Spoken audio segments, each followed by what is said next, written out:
የምንፈስኝ አሰላሙ አለይኩም ወራህመቱላሂ ወበረካቱ። ውድ የምንፈስኝ ወይም የዛል ሳይድ ቲዩብ ተከታታዮች እንኳን በሰላም ቆያችሁኝ። ዛሬ ስለ ረመዳን ወር የሚሆን መንፈስ የሚያድስ ታሪክና ግጥም ይዤላችሁ ቀርቤያለሁ። አብራችሁኝ ቆዩ።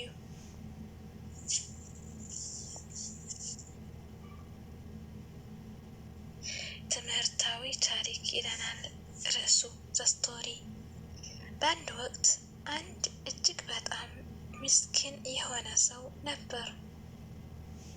ይህ ሰው ለዕለቱ የሚበላው አንድ እንጀራ ብቻ ነበረው። ልክ ሊበላ ሲል አንድ በጣም የተራበ መንገደኛ ወደ እሱ መጥቶ ስለ አላህ ብለህ አብላኝ አለው። ያ ምስኪን ሰው እኔስ ቢርበኝም አድራለሁ አለ። ይህ መንገደኛ ግን እንግዳ ነው ብሎ የነበረችውን አንዲት እንጀራ በሙሉ ሰጠው። በማግስቱ ያ ሰው ያልጠበቀው ነገር ነበር ያጋጠመው።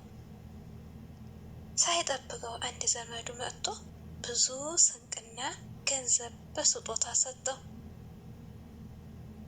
ሱብሃንአላህ። ይህ ታሪክ የሚያስተምረን የሰጠ አይጎድልበትም የሚለውን ታሪክና እውነተኛ ሀቅ ነው። በተለይ በረመዳን ወር መስጠት በረከትን ያበዛል።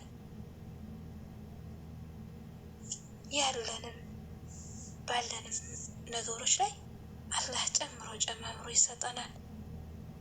ለዚህም ግጥም ትመጥናለች ያልኳትን ስንኝ አካትቼላችኋለሁ። የመስጠት በረከት ትላለች።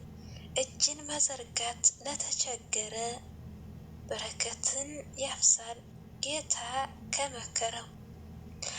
ካለሽ ላይ ብሰጪ ካለህ ላይ ብሰጥ ቀንሶ አይታይም በሰማይ ተጽፎ መቼም አይጠፋም። የመንፈስ ስንቃችን ፍቅርና መረዳት ረመዳን ያሳምራል። ረመዳን ያስተምረናል የችግረኞችን ስሜት። ቤተሰቦቼ ሆይ እህቴ ሆይ ወንድሜ ሆይ ንገረው ለዓለም በሙሉ ሰጪዎች አይከስሩም ይኸው ነው ቃሉ። ስላዳመጣችሁ በጣም አመሰግናለሁ። ጀዛኩም አላሁ ኸይራን። ይህ ታሪክ እና ግጥም ከወደዳችሁ ላይክ በማድረግ አበረታቱኝ። ለቤተሰቦቻችን ወይንም ለቤተሰቦቻችሁ አዲስ ከሆናችሁ ለዚህ ቻናል ማለት ነው ደግሞ ሰብስክራይብ በማድረግ የቻናላችን አባል የሆኑ። በሚቀጥል ቪዲዮ በሌላ የመንፈስ ስንቅ እስከምንገናኝ ሰላም ሁኑ። ወሰላሙ አለይኩም ወራህመቱላሂ ወበረካቱሁ።